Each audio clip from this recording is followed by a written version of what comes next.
¿Cómo podemos presentarle ofensiva activa al adversario? Hemos escuchado muchas veces que el enemigo, el diablo, Satanás, cada día se quiere levantar contra aquel que quiere buscar a Dios. Y uno de los mayores temores que tiene el cristiano es meterse mucho con Dios, meterse a un terreno donde quizás al encontrar la provisión de Dios también se encuentra con que empieza a conocer ciertas circunstancias que antes nunca había vivido, y son las circunstancias de la oposición del diablo. Muchas veces escuchamos gente que dice: preciso me hice un ayuno y enseguida el diablo se metió con mis hijos. Me puse a meterme a hacer 21 días de intercesión y enseguida el diablo se me levanta. Muchos caen derrotados ante esta circunstancia porque desconocen, escúcheme bien, el principio bíblico. Y es, número uno, que Satanás fue neutralizado en la cruz del Calvario. Digan algo. Satanás fue detenido y todo lo que él tenía preparado contra nosotros, Jesús lo detuvo. Entonces la pregunta es: ¿por qué cuando más me meto con Dios parece que el diablo intenta vencerme? Escuché la palabra de un hombre llamado Charles Spurgeon que dice que uno se doblega ante alguien que es más poderoso que uno. Por eso la gente que se doblega ante Satanás y ante la tentación es porque siente que Satanás es ¿qué? Más poderoso. Pero cuando usted se inclina ante Dios y se doblega ante Dios es porque ha reconocido que Dios es mucho más poderoso que cualquier circunstancia. Entonces quiero enseñarle lo primero, que cuando usted llega a Jesucristo de Nazaret, la autoridad de Dios vendrá sobre su vida. ¿Está entendiendo? Hay una autoridad delegada desde la cruz del Calvario. Hay una autoridad que ha sido entregada en el momento en que usted acepta la muerte de Cristo como único medio de salvación. Estaba hablando ahorita con una hermana y le comentaba yo que es suficiente con la sangre de Cristo para tener sanidad. Es suficiente la muerte de Cristo para recibir sanidad. Es suficiente, la Biblia lo dice: por su llaga he sido curado. Pero para que sea suficiente esa sangre, yo debo tener totalmente mi corazón en esa palabra. Si su palabra no está, si su corazón no está suficientemente al 100% en esa palabra, usted necesitará otra cosa. Le voy a explicar esto. Es como cuando usted va a su casa y le sirven la comida y usted no queda lleno. ¿Qué le toca hacer? ¿Cómo? Salir a buscar más. Cuando usted no le tienen en su casa lo suficiente, usted va a tener que salir y conseguir algo. Cuando usted no tiene suficiente amor en su casa, ¿qué sucede? Sabe que hay mucha gente que, por eso el pasaje dice: oh almas adúlteras. Y empieza a hablar del mundo, empieza a hablar del pecado y habla de manos pecadoras y de un montón de cosas. ¿Por qué? ¿Qué es el adulterio? Carlos, ¿qué es el adulterio?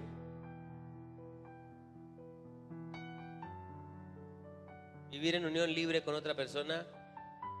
No, el adulterio radica en estar casado con alguien y tener otra pareja, tener otra persona y practicar relaciones físicas, emocionales. Eso es el adulterio. La Biblia dice que incluso el adulterio se empieza a practicar desde el deseo visual. Y lo que quiere decir el Señor es que cuando usted no tiene lo suficiente, usted empezará a desear algo más. Por eso cuando Dios no es suficiente, empezamos a buscar aditivos. Y le comentaba yo a mi hermana: cuando no es suficiente la sanidad de Dios, entonces la gente empieza a buscar dónde hay sanidad. Y por eso se encuentran tantos pretextos para llegar al mundo. Por eso la persona, y escúchenme bien los que se van a bautizar, habrán miles de pretextos para que usted caiga. Habrán miles de pretextos, como por ejemplo, voy a decir algo: no es suficiente lo que hace mi pastor por mí. Amén. No digan amén. No será suficiente lo que hizo mi papá por mí. No será suficiente lo que hizo mi mamá. No será suficiente lo que hizo la iglesia. No es suficiente lo que hace el presidente.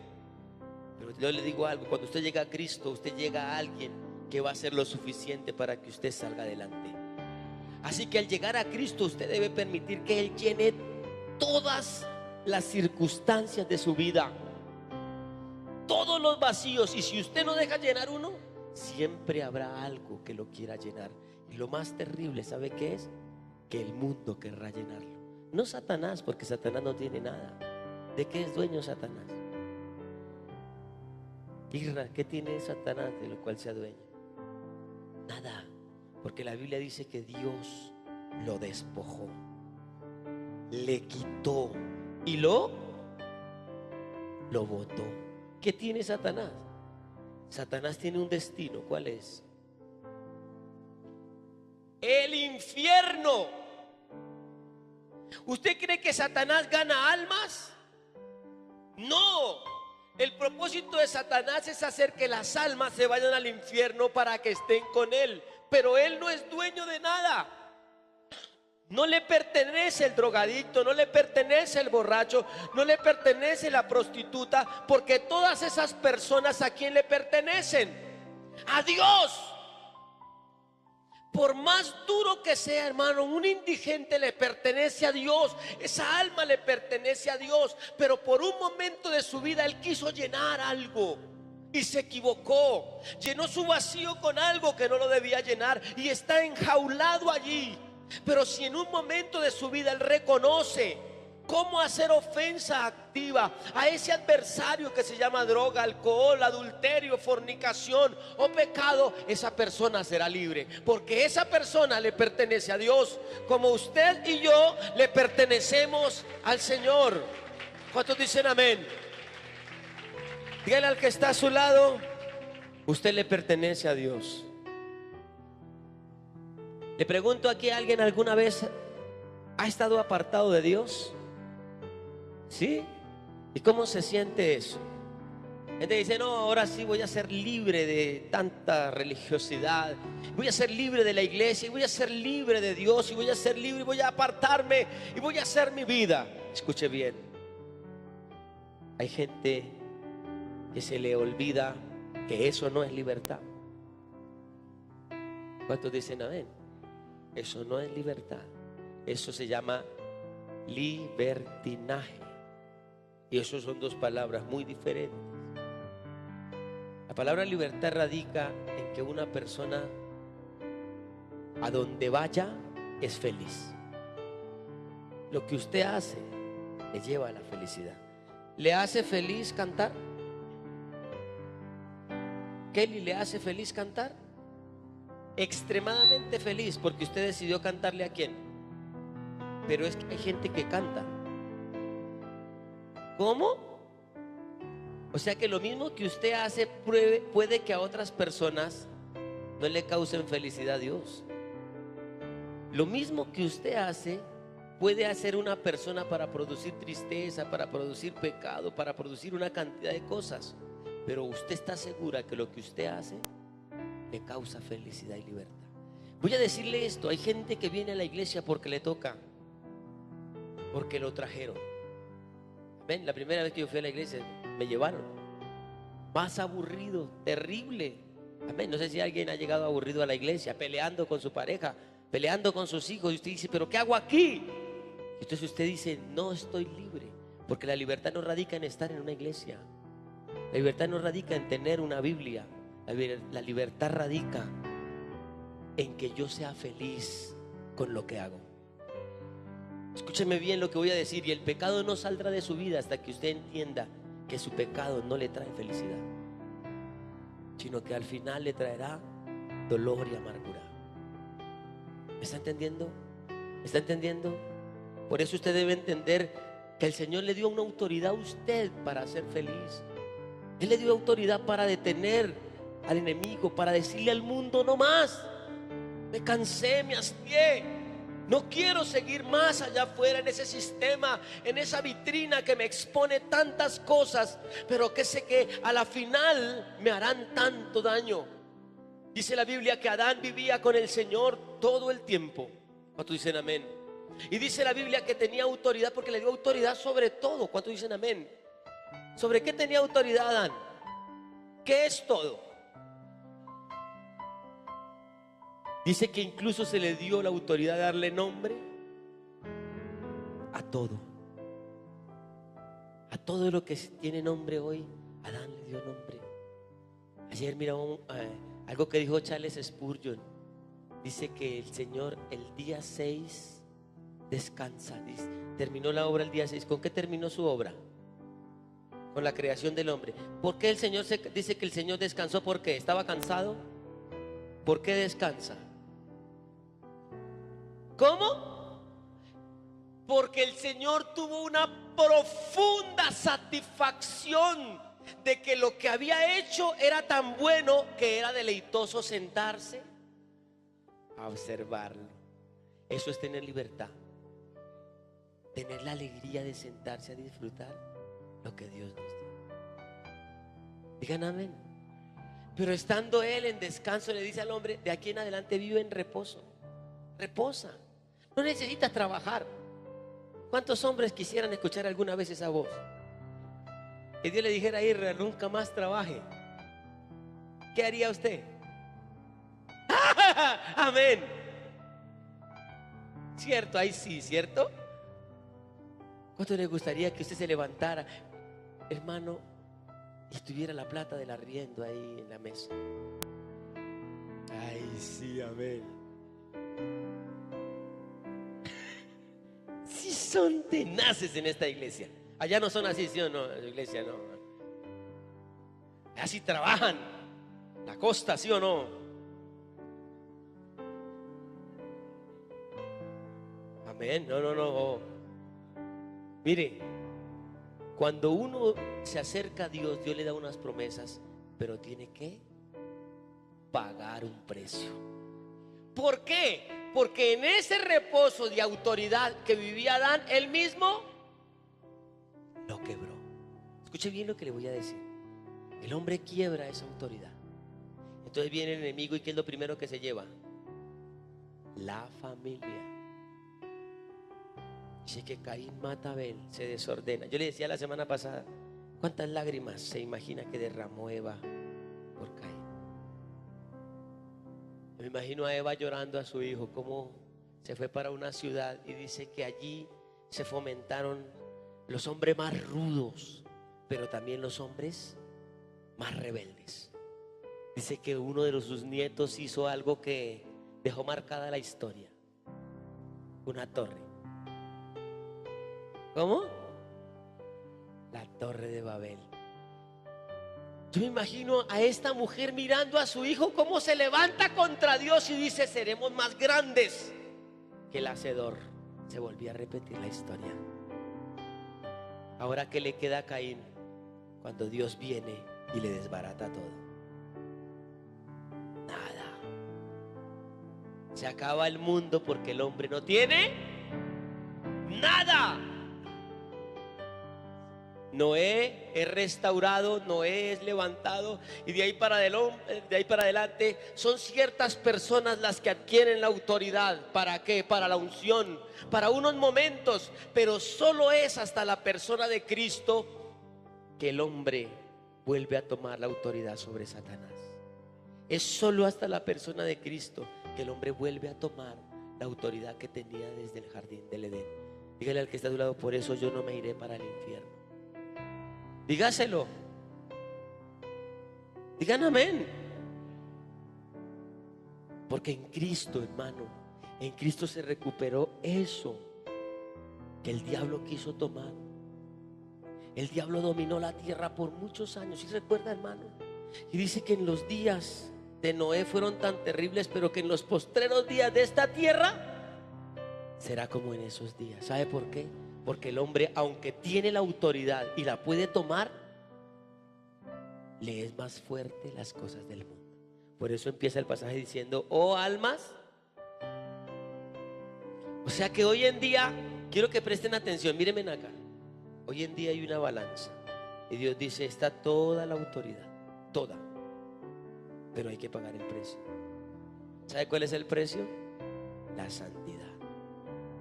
Pero por otro lado está el mundo, y cada vez el mundo parece más deleitoso. ¿Sabe por qué? Porque el mundo se crea una mentira, y la Biblia dice que el padre de la mentira es el diablo. Así que cada vez que usted sale, el diablo le presenta que es mejor estar sin Dios que con Dios. La cuestión de esto, hermano, es que apenas usted se entrega al mundo, pierde la autoridad. ¿Cuántos dicen amén? Usted pierde la autoridad, y al perder la autoridad pierde los principios que Dios estableció sobre nuestras vidas. Ahora, este principio de autoridad se debe ejercer por la fe. Diga conmigo: por la fe. Efesios capítulo 2, versículo 6. ¿Qué es lo que dice? Efesios 2, 6. Bueno, desde el 4. Pero Dios, que es rico en misericordia, por su gran amor que nos amó, aún estando nosotros muertos en pecados, que nos dio vida juntamente con Cristo. Por gracia sois salvos, y juntamente con Él, que, mire, esto habla proféticamente de que en la resurrección Él nos da resurrección, y dice: y asimismo nos hizo, ¿qué? Sentar, ¿cómo? En lugares celestiales con Cristo Jesús, para mostrar en los siglos venideros las abundantes riquezas de su gracia en su bondad para con nosotros en Cristo Jesús. Amén. La resurrección de Cristo, lo que nos dio a nosotros, es una resurrección de ese mundo pecaminoso en el cual nosotros habíamos muerto. Amén. No sé cuántos dicen: yo me sentí bien cuando estaba pecando. No, voy a decir algo: la carne se deleitó, pero lo que le dejó al alma fue un dolor. ¿Me está entendiendo?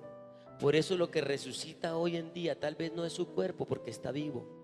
Lo que resucita hoy es su alma, su espíritu, que se murió en delitos, en pecados. Dice el salmista: porque desde el vientre de mi madre me concibió en pecado. ¿Cuánto dice? Ya me concibió en el dolor, me concibió en el pecado. Fuimos concebidos en amarguras, fuimos concebidos en hogares difíciles. Pero el Señor dice: cada vez que un ser humano llega a la autoridad de Cristo, todo su pasado queda atrás. Y por eso es que quiero enseñarle esta clase o esta conferencia a mis hermanos, porque literalmente usted debe entender que Satanás, por más que quiso levantarse contra su vida, al momento que usted aceptó a Cristo, esa derrota es inminente contra lo que él había planeado contra usted. No, digan amén bien fuerte. Quiero decir esto como punto número 2: los demonios reconocen que son impotentes ante el poder de Cristo. Como dijo pastor, los demonios reconocen que son impotentes ante el poder de Cristo. Mateo 8:29. Mateo 8:29.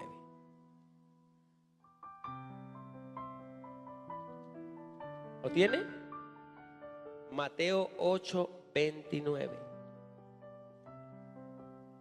Bueno, desde el 28 dice: cuando llegó a la orilla, a la tierra de los Gadarenos, vinieron a su encuentro 2 endemoniados que salían de los sepulcros, feroces. ¿Cómo eran esos demonios? ¿Cómo eran esos demonios? Eran feroces, pero no solo feroces. Eran feroces, ¿qué? En gran manera, tanto que nadie podía pasar por aquel camino. Y clamaron diciendo: ¿qué clamaron los demonios? ¿Qué tienes con nosotros, Jesús, Hijo de Dios? ¿Has venido acá para atormentarnos qué? Antes de tiempo. Entonces quiero decir con esto, mire, escriba esto: los demonios están conscientes de su destrucción al final de los tiempos. ¿Cómo? ¿Sabe qué le dijeron? No nos atormente antes de tiempo. O sea, nosotros sabemos a dónde vamos a llegar. Si los demonios saben a dónde van a llegar, ¿cuánto más los hijos de Dios debemos saber a dónde vamos a llegar? ¿Usted quiere ser feliz aquí? ¿Usted quiere ser feliz en la tierra? El ser feliz en la tierra no es más que un 0.1% de lo que usted será feliz en el cielo. Comprenda eso. Por eso, si usted no puede ser feliz aquí, escuche esto: si usted no puede pagar un precio aquí, si usted no puede hacer una buena vida aquí, no tiene una semejanza ni al 1% de lo que será feliz allá. Por eso hay gente que dice: ¿cuál es el cielo? Escuché que día un predicador diciendo que el infierno está aquí. Eso es una mentira. El infierno, ¿cuántos creen que el infierno está aquí? No lo crea, porque el infierno sí existe. Es un lugar que fue adecuado para sufrir. O sea que el sufrimiento que usted puede tener acá no es comparable con lo que va a suceder si su alma se va al infierno. Por eso es que el cielo y el infierno no se asemejan con circunstancias, sino con lugares. Aprenda a ser feliz aquí, pero el cielo es algo más grande. Pero si usted sufre aquí, no se imagina que el sufrimiento que hay en el infierno es peor. ¿Me está entendiendo? Aprenda a entender que las circunstancias a las cuales el Señor nos estableció debemos tenerlas seguras. Si yo voy para el cielo, debo hacer recursos aquí en la tierra para llegar allá. La Biblia dice que no hagamos riqueza acá, sino que nuestros tesoros. Yo lo hablé la semana pasada. Un hombre que fue al infierno y vio la casa de un personaje. ¿Cómo se llamaba?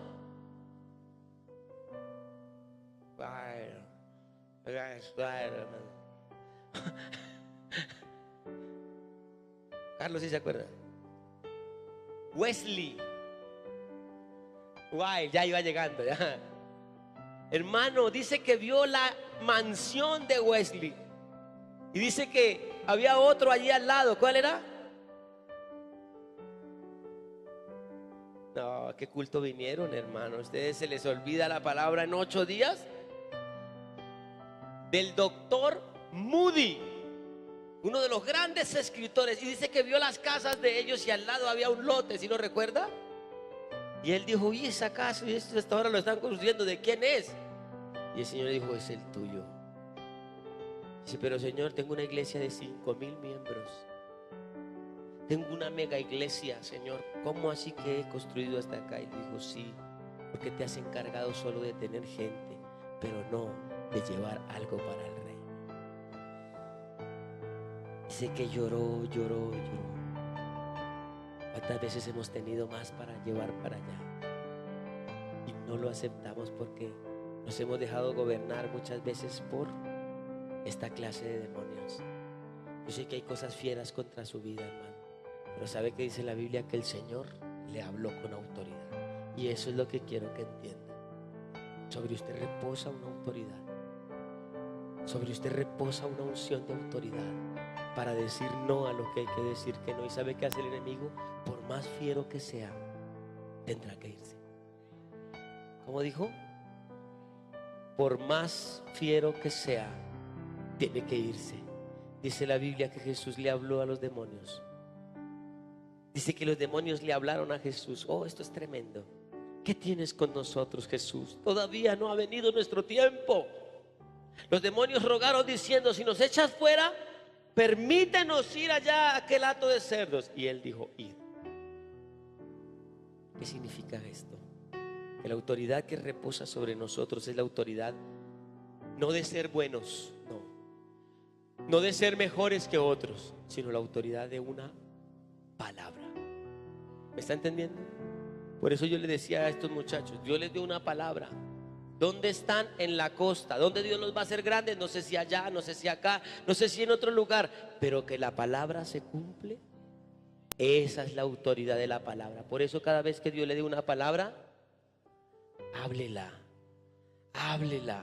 Por eso el Señor es mi pastor y nada me faltará. Vino una circunstancia difícil en el trabajo, pero el Señor es mi pastor.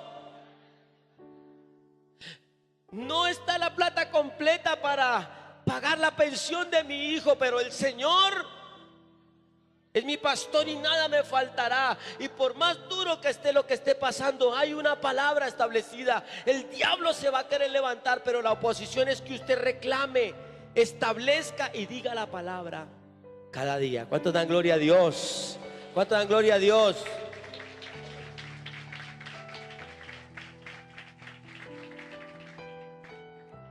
El tiempo que le queda a Satanás se le está terminando.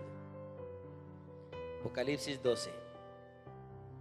Como dijo pastor, el tiempo que le queda a Satanás se le está terminando. Apocalipsis 12, 12. Ahí era alguien que lo lea. 12, 12. ¿Qué dice? Por lo cual, alegraos, cielos y los que moráis en ellos. Oiga lo que le está diciendo el Señor a los cielos. Ay de los moradores de la tierra y del mar, porque el diablo ha descendido a vosotros con gran ira, sabiendo. Voy a decir esto que es fuerte. Satanás, como sabe que le queda poco tiempo, dice aquí, ahorita viéramos que los demonios ¿cómo estaban? Feroces. Pero aquí dice otra palabra, que Satanás tiene que, no, miedo no, ira. ¿Qué tiene Satanás? Ira. ¿Y sabe qué es la ira? ¿Alguien ha visto a alguna mujer iracunda? No, en esta iglesia no se ven de esas. En Barranquilla tampoco. Pero una mujer con ira, hermano, qué peligro tan terrible, hermano. ¿Cuántos dicen amén? ¿Cuántos dicen amén? Porque escuche bien, un hombre a lo más usted sabe a qué se expone, ¿sí o no? Sí, señora. Bueno, entonces vengan y predican. Pero una mujer, hermano, iracunda puede hacer cosas que usted nunca se ha imaginado. Puede llegar a ser más peligrosa que un conjunto de hombres. Esto está quedando grabado, creo, por si. Bueno, yo. Es más, Satanás, ¿con quién se metió primero? Con Eva. Ay, sí, ¿dónde estaba el hombre? No sé qué, debía estar cuidándola. No estamos hablando de eso hoy. Otro día hablaré de eso. ¿Cuántos dicen amén? Pero hermano, la mujer tiene implícito en sí que es la parte emocional. Y la parte emocional muchas veces guarda esa parte que es la ira. Y por eso dice que el Satanás está tan iracundo que planea hacer algo en estos últimos tiempos. Por eso la Biblia dice, escúcheme bien, por eso la Biblia dice que nosotros debemos cuidarnos más que nunca en este tiempo, porque así como el Evangelio se está expandiendo, el Espíritu Santo está visitando, la ira del diablo también se está gestando. Tenga cuidado. Tenga cuidado con el adulterio. Tenga cuidado con el egocentrismo. Tenga cuidado con la ira, vuelvo a decir. Tenga cuidado con un pecado oculto. Porque en esos momentos un trastabillar puede hacer lo que pierda hasta su salvación. No dicen nada. ¿Quién vive? Y tercero y último, el creyente debe creer la promesa de Dios de resistir al diablo y él huirá de vosotros. Debe creerla. ¿Qué es resistir, Carlos? Gracias. Resistir es hacer lo contrario a lo que viene. Resistir es que la marea viene contra mí y en vez de yo montarme en ella, me paro a resistirla. Usted no necesita pelear contra el diablo. Yo he visto gente que dice: ahora, Satanás, me levanto contra ti a pelear. Y yo me paro y digo: ¿pero para qué? ¿Para qué pelea? Si esa pelea ya la ganó el Señor. ¿Cuántos dicen amén? Ahora mismo te mato, te destruyo. Y se dice: ahora mismo. Sí, yo digo con todo mi corazón. Yo he escuchado oraciones que yo digo: bueno, gloria a Dios, porque hay allí intercesión. Pero a veces son oraciones donde hay un desgaste que no debe haber. Porque si dice la Biblia resistirlo, es decirle así: Satanás, te ordeno que te quedes en el lugar donde Jesús te puso. Esa oración es más poderosa que cualquiera, porque es oración bíblica, es la palabra revelada. Satanás, mire cómo se debe orar. Jesús colocó en la cruz cuando bajó un edicto. ¿Cuál es ese edicto, Julio? Te exhibo, Satanás, públicamente delante de todos. ¿Y qué iba a exhibir?